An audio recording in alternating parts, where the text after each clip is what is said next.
Население Алматы – 2 миллиона 200 тысяч человек. Год основания – 1854. Я знаю про города практически все и могу рассказывать бесконечно. Но сейчас будут выступать эксперты, которые сделают это лучше меня. Они придумывают и создают будущее мегаполисов. На сцене урбанистка и архитектор Асель Ежанова. Когда меня пригласили принять участие в этом замечательном событии, я не могла отказаться от возможности рассказать о будущем городов Казахстана перед такой прогрессивной, открытой новым знанием аудиторией. И поэтому сегодня я вам быстренько расскажу, какие вызовы и какие возможности ожидают города Казахстана, и не только Казахстана. Что я хочу сказать, что в первую очередь города всегда были центром идей и прогресса. Лучшие университеты, богатейшие библиотеки, самые важные и серьезные открытия происходили и происходят в городах. Города сосредотачивают лучший потенциал творчества и инноваций. Я не устаю говорить, что 21 век – век городов. Уже через 25 лет 75% населения нашей планеты, а это более 7,5 миллиардов человек, будет жить в территориях городов и мегаполисов. На сегодняшний день больше 60% казахстанцев живет в городах. И поэтому очень важно понимать, что города вообще-то иногда бывают важнее и влиятельнее, чем государственные границы. Например, Лос-Анджелес или Каннский фестиваль. Мы сразу ассоциируем это с киноиндустрией. Когда мы говорим о моде, мы думаем о Милане и Париже. Правда? Когда мы говорим о искусстве современном, мы говорим о Венеции и Базеле. Очень часто мэры городов, акимы городов могут становятся президентами и управленцами целых государств. Помня о том, что города очень важны, нам надо также осознавать, что города и человечество, все, что сосредоточено в городах, влияет на окружающую среду. Журнал Nature — это самый, наверное, авторитетный журнал среди ученых. Еще в 2020 году опубликовал большую и важную статью, где говорилось и доказывалось, что антропоценное влияние человека, то есть все то, что произвел человек за историю нашего существования, это и дома, это асфальт, это одежда, это посуда, это дороги, все это машины, все, что мы произвели, уже превысило всю биомассу нашей планеты. И об этом мы не должны забывать. В связи с этим в городах будут существовать риски. То, что у нас произошли паводки несколько месяцев тому назад, это один из, скажем так, сигналов того, с чем мы будем все чаще и чаще сталкиваться, с непредвидимыми природными катаклизмами и кризисами. И мы также должны помнить, что архитектура, объекты, архитектурные здания в частности, наносят один из самых главных уронов на природу. Мы также должны помнить, что в городах происходит острова тепла и шумовое загрязнение. Говоря о шумовом загрязнении, это любой шум или любой звук, который вызывает неприятные ощущения. Вообще-то мы даже сами можем не понимать, но строительство, рядом строительные работы или ремонтные дороги, звук от машин или автодорог влияет не только на наше здоровье, влияет на нашу эмоцию, может вызывать депрессию и даже влияет на успеваемость учеников в школе. Острова, вернее, шумовое загрязнение – это то, что может нанести на нас урон, и более того, не только на людей, но и также на живых существ – животные, птицы, насекомые. Острова тепла. Острова тепла – это такое явление, когда на территории городов повышается температура. Главными источниками тепла и повышения температуры в первую очередь являются предприятия, а также дома, построенные из бетона. Но не только дома. Это также автотранспорт, это также асфальт, это любые покрытия дорог и тротуаров. И опять-таки повышение температуры влияет на наше самочувствие. Иногда это приводит даже к смертности, потому что человек может не выдержать высокого давления или инсульта. И буквально на днях вы все видели тяжелые новости, когда люди не выдерживают высокой температуры именно на территории городов.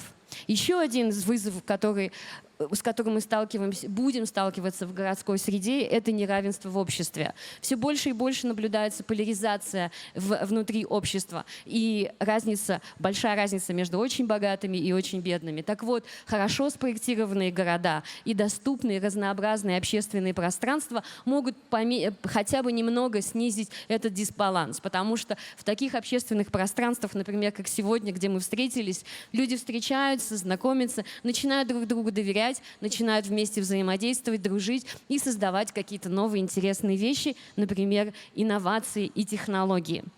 Говоря о будущем городов, необходимо говорить о принципах городов будущего. Вообще-то их очень-очень много, и все больше и больше новых идей и новых правил возникает в разных городах мира. Я здесь выделила буквально 6 и хотела бы остановиться на 3 последних.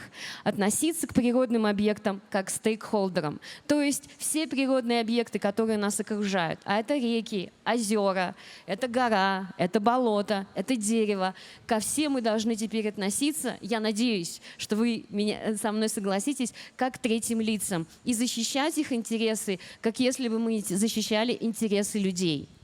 Обеспечивать инклюзивность и доступность любого городского пространства. То есть любые пространства должны быть инклюзивными и беспрепятственными для того, чтобы в них войти. Ну и, конечно же, мы должны культивировать полицентричность городов. То есть чем больше центров будет в городе, тем удобнее, комфортнее и интереснее нам будет жить. Не должны самые интересные культурные события происходить только в центре. Они должны распределяться равномерно в наших городах. Помнить о принципе 15 минут.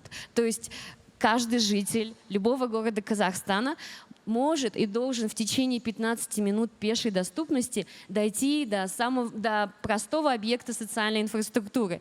То есть мы могли за 15 минут дойти, скажем так, до ЦОНа, до банка, до аптеки, до поликлиники, до вашего любимого сквера или до вашей любимой работы.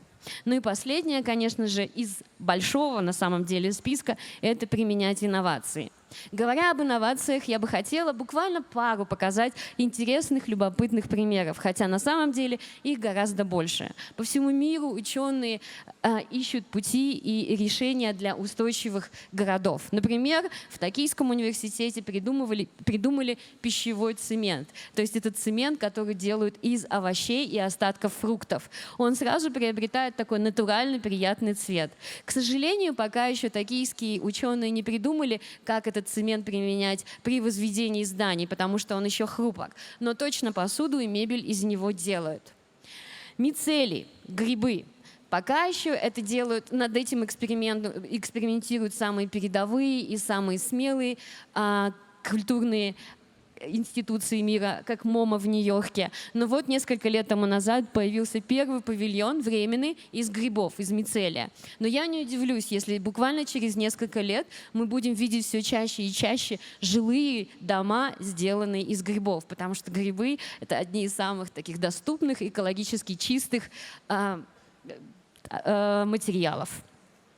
И говоря об инновациях, мне также хотелось бы вам рассказать такой любопытный факт, что буквально совсем недавно НАСА организовала международный конкурс, где приняли участие одни из самых именитых архитектурных студий в мире и предложили свои проекты, которые появятся на планете Марс. Вот, например, ледяной дом или жилая капсула Марша. И над такими проектами любят мечтать архитекторы, но я бы хотела сейчас вернуться все-таки в города Казахстана. Что мы, горожане, можем сегодня сделать для того, чтобы наши будущие города, наша среда, наши мегаполисы были более комфортными, инклюзивными, безопасными, справедливыми, красивыми и вдохновляющими. А это главное. Активно участвовать в жизни городов. Пожалуйста, поаплодируйте мне, кто занимается волонтерством в любой среде. Замечательно. Кто волонтерит и заботится об окружающей среде? Поаплодируйте. Здорово. А кто у нас волонтерит и защищает права, например, животных бездомных? Мне ужасно, ужасно приятно, что у нас в Алматы есть такие неравнодушные, активные горожане. Потому что волонтерство, сейчас извините, пожалуйста, волонтерство — это один из принципов такого активизма и любви к своей стране и к месту, где вы живете. Помимо того, что вы можете волонтерить, вы также можете предлагать и запускать свои проекты в своем дворе, в своем районе, в своем городе.